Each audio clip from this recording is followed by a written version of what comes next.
Our film begins with a true story that happened to a young Indian man in one of the Gulf countries. The film starts at the Saudi Arabian airport with two young Indian men named Najib and Hakim standing in front of the passport officer. They try to speak with the officer, but they struggle to communicate in Arabic. Help us. Help us.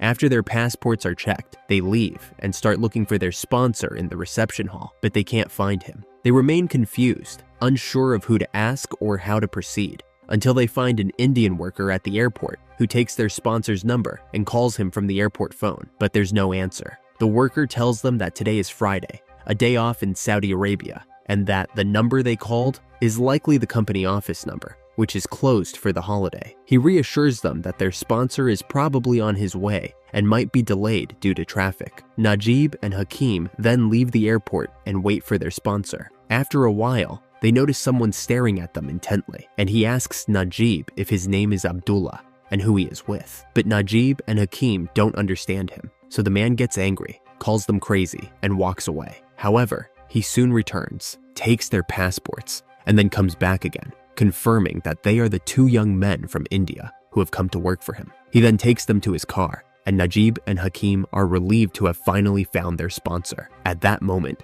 Najib asks the sponsor for some water, but the sponsor angrily shouts at him in Arabic, telling him not to talk too much, and orders both of them to get in the car quickly. When Najib opens the car door to get in, the sponsor becomes angry again and signals for them to sit in the back with their luggage. Hakim is upset because the car is a small pickup truck, and they will have to sit in the uncovered portion. He wonders why the company they are going to work for didn't send them a proper car, especially since he just saw the Sri Lankans who were on the plane with them riding in an air-conditioned car sent by their company. But Najib tells Hakim to keep quiet and get in the car so they can leave, and to avoid further angering the sponsor. As they travel, they think about how they will call their families to let them know they've arrived safely. Hakim moves closer to the sponsor's window and asks him to stop somewhere with the phone so they can call their families. The sponsor angrily shouts at them again, saying the police might stop him if they don't sit properly in the car. After a long journey, Hakim eventually falls asleep from exhaustion,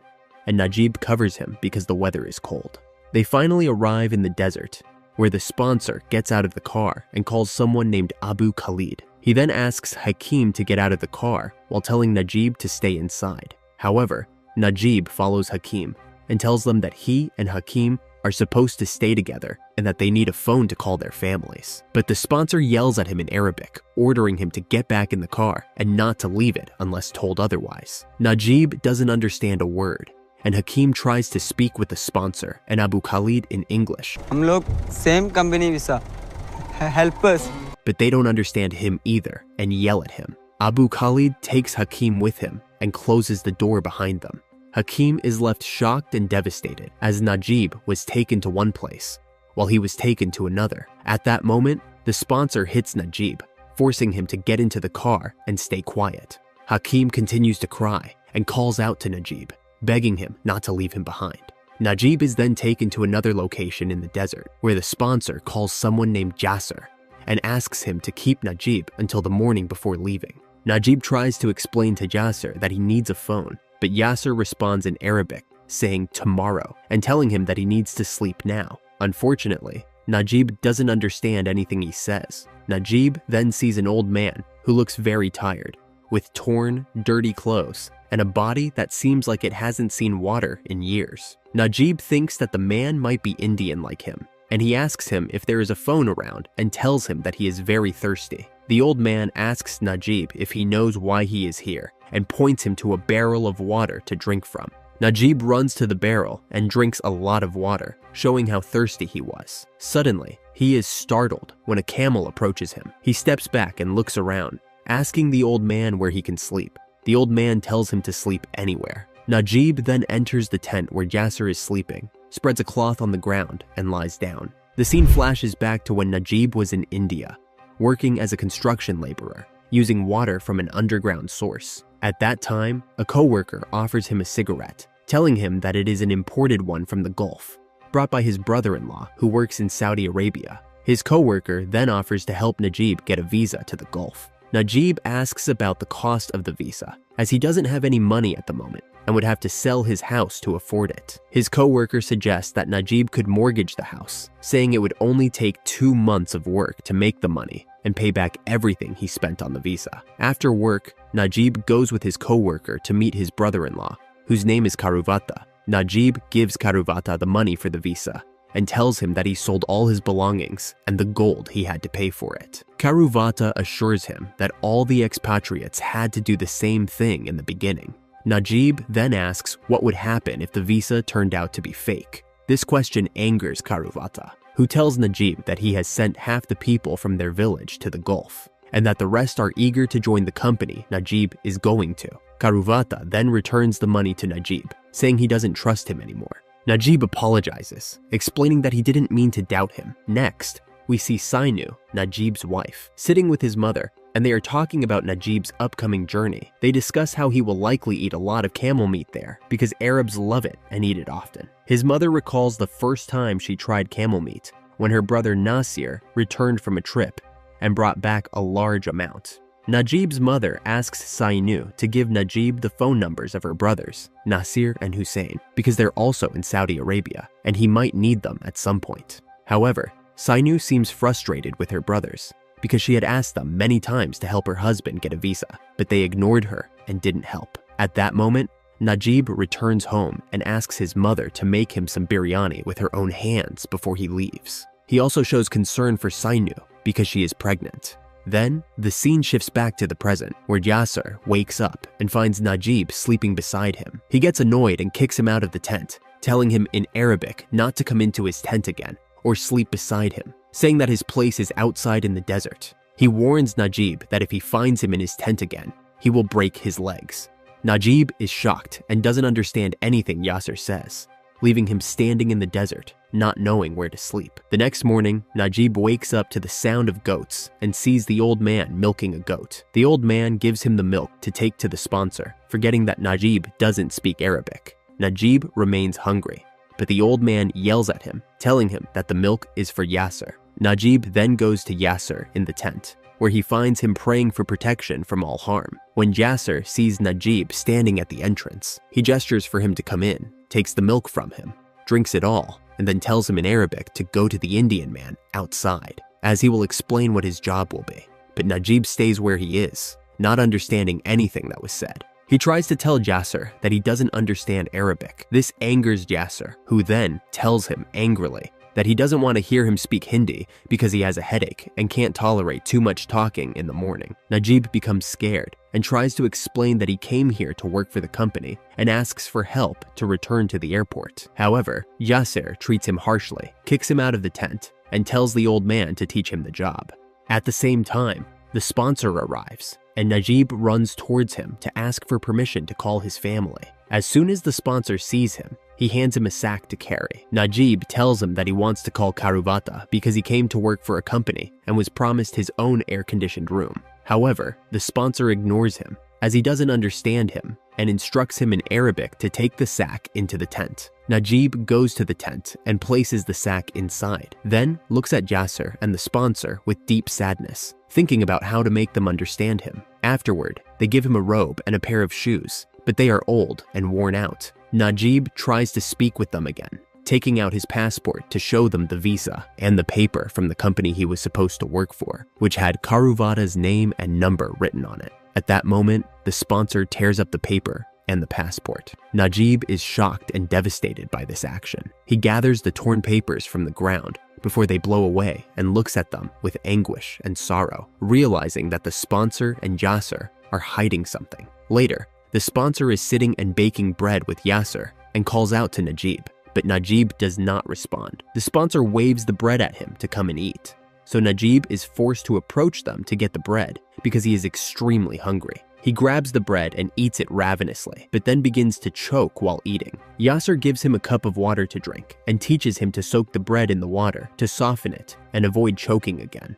Afterward, Najib goes to the old man again and asks him about the road and how to escape from the desert. The old man responds in a defeated and weak voice that the road is very far and then leaves him. Najib then sits alone, recalling his memories with his wife, Sainu, and his joy at her pregnancy, and his anticipation of the child to come. He also remembers that they agreed to name the child Safia if it was a girl, and Nabil if it was a boy. He recalls the day of his departure, when his mother and Sainu were both sad as they bid him farewell. He had asked his mother to take care of Sainu, as it was the first time he would be far from them, and he felt assured because they were together. When Najib comes out of his thoughts, he goes to relieve himself among the goats. When Yasser sees him using the water, he yells at him and argues, telling him that he doesn't pay for the water to use it for cleaning himself. Najib replies that he needs the water to clean himself after relieving himself, but Yasser ignores him. At that moment, the old man tells Najib that next time, he will have to use sand to clean himself. Later, an Indian worker arrives at the place who works for the water company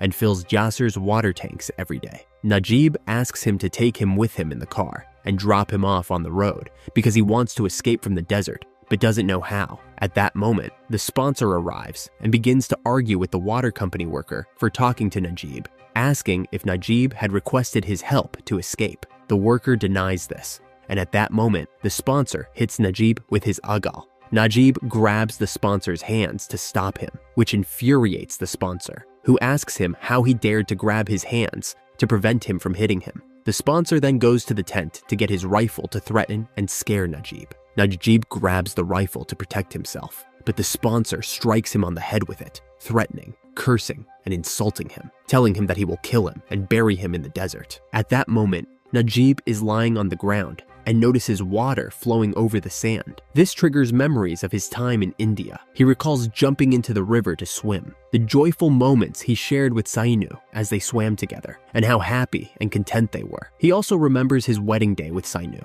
and how they had been deeply in love. When Najib returns to reality from his memories, he begins to cry with deep sadness, calling out Sainu's name loudly. Sainu!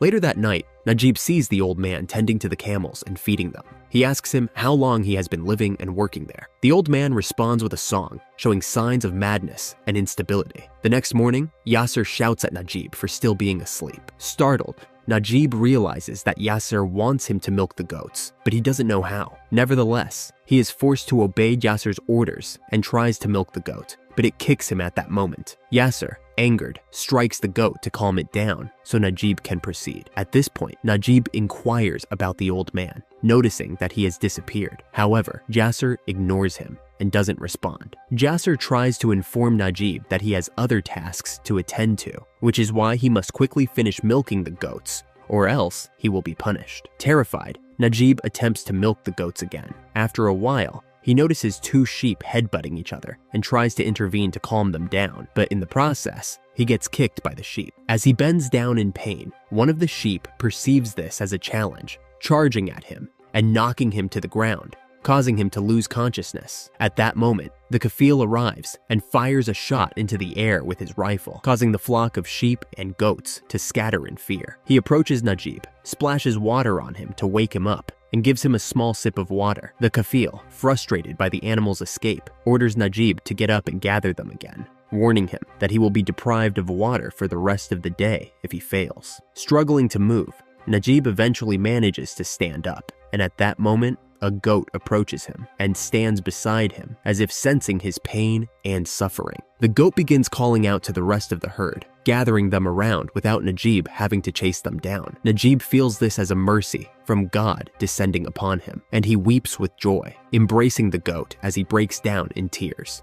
Days, months, and years pass by for Najib, and his appearance changes completely. One day, by chance, Najib looks at himself in a car mirror and is shocked by how his appearance has changed due to the thick beard that has grown on his face. At that moment, the sponsor arrives and breaks the mirror to prevent Najib from looking at himself again. He mocks him, asking if he still thinks he's handsome. Najib takes a piece of the broken mirror and tries to trim his beard with it, crying bitterly, but he doesn't succeed. In that moment, he feels crushed and humiliated, and he looks up at the sky, asking God if what's happening to him is something that pleases him. He feels that life has treated him unfairly, and he contemplates suicide. But just then, he sees vultures feeding on a dead body. As he approaches, he realizes it's the old man's body. Overwhelmed with shock, He tries to drive the vultures away from the corpse. Afterward, he sits down and smells the jar of pickles that his mother had given him, crying and calling out to her, lamenting his torment and expressing how much he needs her. He then runs through the desert, and at the same moment, the sponsor sees him and starts chasing him on his camel. The sponsor fires a shot at him, hitting him in the leg. He dismounts from the camel and violently beats Najib, kicking him and hitting him on his hands and legs, cursing and insulting him, calling him a dog. That night, Najib is seen tied up among the goats and sheep, but he manages to free himself and tries to escape, only to fail due to the severe pain he feels. Desperate for water, he drinks from the water the goats drink from. The next morning, Najib is walking with the goats as usual, when suddenly it starts raining. He takes shelter with the goats under the rocks until the rain stops. At that moment, he has a small piece of bread with him. He eats a bit of it and gives a piece to the goats to eat with him. Even though the bread is very small and barely enough for him, he couldn't bear to see the goats hungry. At that moment, he hears the sound of another flock of goats coming from a distance. He goes to see where the sound is coming from. He is surprised when he sees Hakim in front of him, and he recognizes him by his voice, even though Hakim's appearance has also changed a lot, with his hair and beard growing long like Najib's. Hakim tells Najib that they must escape together at that moment, but Najib, feeling hopeless, tells him that he has tried to escape many times and failed. A few days later, Najib sees Hakim leaving a message for him to take, but at that moment, the sponsor arrives. So Najib has to stay in place so he doesn't get caught taking the message. He waits until the sponsor leaves, then goes to take the message and reads it. Hakim had written that the sponsor had beaten him severely for being caught talking to Najib, and that he had met an African man working with him named Ibrahim, who might be able to help them escape. Najib begins to feel a glimmer of hope once again. Later, Najib meets Hakim, who is accompanied by Ibrahim. Ibrahim welcomes Najib and introduces himself. He tells Najib that in a few days, their sponsor's daughter will get married, and everyone will attend the wedding. This will be an unmissable opportunity to escape. On the night before the wedding, we see Najib locked up with the sheep, while everyone else is eating and singing. At that moment, the sponsor comes to Najib and gives him a piece of meat to eat. At sunrise, Jaser leaves for the wedding, leaving Najib with the sheep, as he won't return until the next morning. After Jaser leaves, Najib goes to open the water to wash and drink. He feels immense joy, as he had forgotten the sensation of water touching his body. He takes off the clothes he's wearing to change into the clothes he originally came with, but finds that they've become too loose on him. He tries to find some strings to tie his pants, then feeds the camels and sheep before leaving. He feels sadness in that moment as he bids them farewell, since they had always been by his side. Afterward, he takes his bag and leaves with Hakim and Ibrahim. As night falls, Hakim becomes very tired and thirsty. Ibrahim asks Najib to stay with Hakim while he tries to sneak into a tent to get them some water. However, the tent owners see him, think he's a thief, and shoot at him. Ibrahim manages to escape with Najib and Hakim. The next morning, we see Najib, Hakim, and Ibrahim still walking in the desert without food or water. The sun is scorching, the heat is intense, and there isn't even a breeze. Hakim asks Ibrahim if they're going in the right direction, to which Ibrahim replies that they must keep walking toward the sun. Suddenly, they see a dead camel in the middle of the desert, looking terrifying and eerie as its body has begun to decompose. Hakim is filled with fear, believing that their fate will be like that of the camel due to the heat and thirst. Afterward, the three of them perform ablution with sand and stand to pray, but suddenly, they discover that they are in a snake den. Ibrahim quickly pulls Hakim away and asks Najib to stay still and not move so the snakes don't notice him and bite. After a while, Najib feels extremely fatigued, and the soles of his feet swell due to the intense heat, as he has been walking barefoot since they started. Ibrahim wraps Najib's feet with his clothes to protect them from the heat of the sand while walking. As they continue their journey, Hakim collapses from exhaustion and accuses Ibrahim of being the reason for their situation because he suggested they escape. He admits that their life among the sheep was more merciful than what they're enduring now. At that moment, Ibrahim stands up to pray, and they continue chanting prayers and supplications throughout their journey. Since Ibrahim's physical strength is greater than that of Hakim and Najib, he manages to take care of them a little during their rest. Suddenly, Hakim begins to have hallucinations as they walk. He sees the sand as water, grabs it, and tries to eat it, unaware of what he's doing. He collapses to the ground and blood starts to pour from his mouth. Najib becomes extremely frightened for him and tries to convince Ibrahim to help him. But Ibrahim knows that Hakim is on the brink of death. And indeed,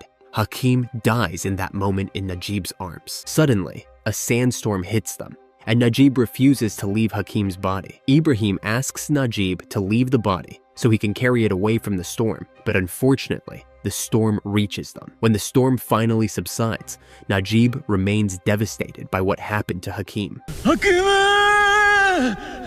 Feeling hopeless and unwilling to move, showing severe depression. At that moment, Ibrahim forces Najib to continue their journey, knowing they must keep moving. After a while, Ibrahim collapses, unable to walk due to pain in his legs. He then discovers that Najib's feet have swollen tremendously. Suddenly, a lizard passes in front of them, and they follow it until they find a small well surrounded by palm trees filled with dates. Ibrahim prevents Najib from drinking too much water at once, instructing him to drink it drop by drop, so his body can adjust to drinking normally later. As they continue walking, they find a biscuit wrapper on the ground and tire tracks from a vehicle, which brings them joy as it means they are close to the road. They follow the tire tracks, but when they reach the end of the road, nothing appears, and they feel hopeless again. When Najib wakes up, he finds that Ibrahim has disappeared, leaving him a bottle of water from the well and a date. At that moment, Najib thinks that Ibrahim must have given up and decided to commit suicide. Najib continues his journey, drinking the last drop of water from the bottle and eating the date, not knowing how much further he has to go. Suddenly, he finds himself on the road, but no one stops to help him because they are scared of his appearance. He remains in this state all night, and the next morning, a kind-hearted man arrives in his car, stopping as soon as he sees Najib and decides to help him. Initially, Najib is frightened and terrified, but the kind man reassures him, takes him into his car, and provides him with water to quench his thirst. He looks at him with sadness and sympathy, wondering how he ended up in such a condition. The kind man takes Najib to the city, and Najib is astonished by the help he receives, thanking the kind man with tears. Najib walks through the city streets until he meets a group of Indians who take him to their residence, help him bathe, cut his hair, shave his beard, and provide him with an Indian nurse who gives him vitamins and treats his fever. One of them helps him contact his family, and when he hears their voices, he breaks down crying, especially upon hearing his young son's voice.